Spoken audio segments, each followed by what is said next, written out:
Assalamualaikum warahmatullahi wabarakatuh. Selamat pagi semuanya. Terima kasih kepada para moderator dan Dewan Juri yang telah mengizinkan saya untuk berbicara dan menyampaikan argumen saya pada hari ini. Saya Sarin Alicia Putri Madinah dari SMA Sumbangsi Jakarta. Pada kesempatan kali ini saya diutus untuk menjadi tim oposisi dengan mosi kita hari ini. Dewan ini menyetujui pemindahan ibu kota Nusantara meski keadaan negara sedang dilanda pandemi COVID-19. Sebelum saya menyampaikan argumen saya, izinkan saya untuk memberikan sanggahan terkait materi yang disampaikan oleh tim pro sebelumnya. Saya akan memberikan beberapa sanggahan. Sanggahan yang pertama ialah tim pro mengungkapkan bahwa pemerintah sudah lebih dulu menggunakan dana APBN untuk membantu kasus COVID yang ada di Indonesia. Namun menurut saya itu masih sangat kurang. Hanya 50% saja yang digunakan untuk membantu kasus COVID yang ada di Indonesia. Sedangkan kasus COVID yang ada di Indonesia ini sudah menjadi kasus utama atau kasus terbesar saat ini. Namun sebanyak 19% atau 80 triliun malah digunakan untuk pembangunan IKN yang ada di Kalimantan Timur. Menurut saya pembangunan IKN ini bukan menjadi prioritas utama untuk Indonesia. Jika 19% itu digunakan untuk menambah dana yang 50% tadi untuk membantu kasus COVID yang ada di Indonesia, maka itu akan mempercepat penyelesaian kasus COVID yang ada di Indonesia serta mengurangi angka kematian yang besar pada saat ini. Ketika dadanya besar, maka akan diberikan penanganan yang semakin cepat dan tepat untuk mengurangi kasus COVID yang ada di Indonesia. Sanggahan yang kedua ialah tim pro mengungkapkan bahwa pemerintah memberikan alasan pemindahan ibu kota negara ini dengan alasan pemerataan pembangunan. Menurut saya pemerataan pembangunan ini harusnya lebih diperhatikan lagi oleh pemerintah karena lahan di sana itu masih banyak sekali lahan-lahan yang punya milik warga dan belum diperhatikan lagi mereka punya surat tanahnya atau tidak. Namun malah digunakan untuk perpindahan ibu kota ini. Dan menurut saya perpindahan ibu kota ini hanya akan merusak lingkungan karena walaupun 80% mereka menggunakan hutan lindung, namun mereka tidak memikirkan lahan-lahan pinggiran hutan lindung itu yang merupakan milik warga dan mereka tiba-tiba saja merampas tanah itu dan dijadikan untuk lahan IKN. Oke, saya sebagai tim oposisi menyatakan tidak setuju dengan mosi kita hari ini, yaitu Dewan ini menyetujui pemindahan ibu kota Nusantara meski keadaan negara sedang dilanda pandemi COVID-19 dengan beberapa alasan yang akan saya ungkapkan. Yang pertama adalah banyaknya masalah yang harus lebih diprioritaskan. Banyak masalah di Indonesia yang harus lebih diprioritaskan. Banyak masalah-masalah masyarakat yang seharusnya pemerintah lebih perhatikan itu. Salah satu di antaranya ialah menurut BPS sebanyak 24,50 juta penduduk miskin yang ada di Indonesia pada tahun 2021. Menurut saya itu harus lebih diperhatikan oleh pemerintah karena bagaimana caranya Indonesia menjadi negara yang maju, negara yang eksis, namun banyak masyarakat yang masih terbengkalai dan tinggal di bawah jembatan yang tidak terurus. Kemudian masalah yang kedua adalah utang. Utang Indonesia itu sudah semakin banyak.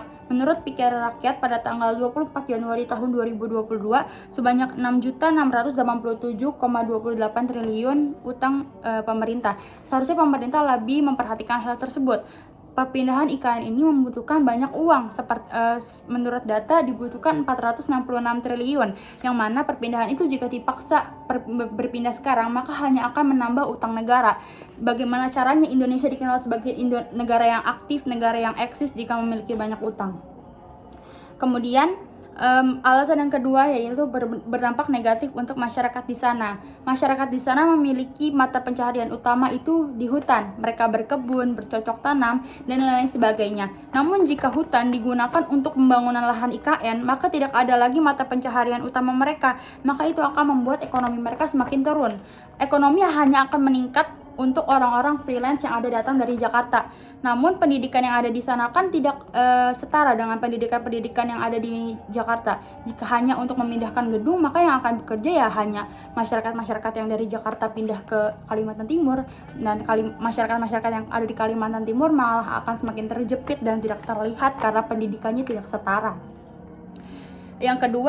Yang ketiga ialah kurangnya keterlibatan masyarakat. Masyarakat mengaku bahwa keterlibatan masyarakat ini sangat amat kurang karena menurut saya pengesahan undang-undang IKN ini juga sangat terburu-buru, hanya membutuhkan waktu 1 bulan saja, yaitu disahkan pada tahun 2021 bulan Desember tanggal 7, dan itu kurang terlibatan dengan masyarakat. Masyarakat mengungkapkan pada video YouTube Mata Najwa yang salah satu kepala sukunya mengungkapkan bahwa mereka tidak dilibatkan terlalu dalam masalah IKN ini. Mereka tidak diberikan sebuah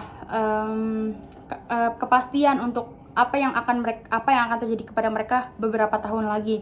Bagaimana cara mereka tuh udah diberi sebuah kepastian gitu, mereka akan bagaimana ke depannya, karena mereka tahu lahan mereka itu pasti akan diambil dan pemerintah tidak memberikan jaminan apapun untuk hal itu. Mereka mengakui bahwa titik nol yang ada di IKN itu sangat dekat jaraknya dengan rumah-rumah mereka, sedangkan rumah-rumah mereka itu adalah rumah nenek moyang mereka, rumah yang sudah mereka tempati dari zaman dahulu, namun tiba-tiba saja diukur dan dijadikan sebuah lahan IKN, maka mereka merasa terancam dengan hal itu. Kemudian banyak masyarakat juga yang memberikan respon negatif. Menurut saya hal ini sangat amat terburu-buru. Karena jika dibayangkan, jika pemerintah mengatakan bahwa perpindahan IKN ini untuk meningkatkan ekonomi masyarakat, memperluas pendidikan, pemerataan bangunan, maka menurut saya ini sangat terburu-buru.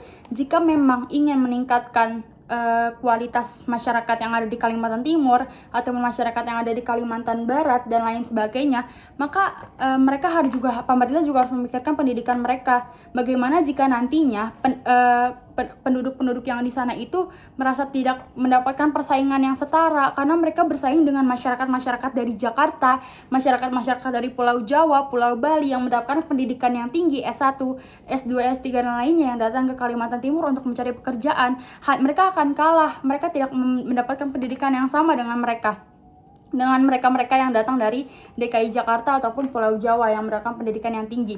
Jadi menurut saya pemerintah seharusnya lebih memperhatikan hal itu dengan memberikan pendidikan yang terlebih dahulu kepada masyarakat yang ada di sana, sehingga ketika mereka mencari pekerjaan mereka mendapatkan persaingan yang sama ataupun setara.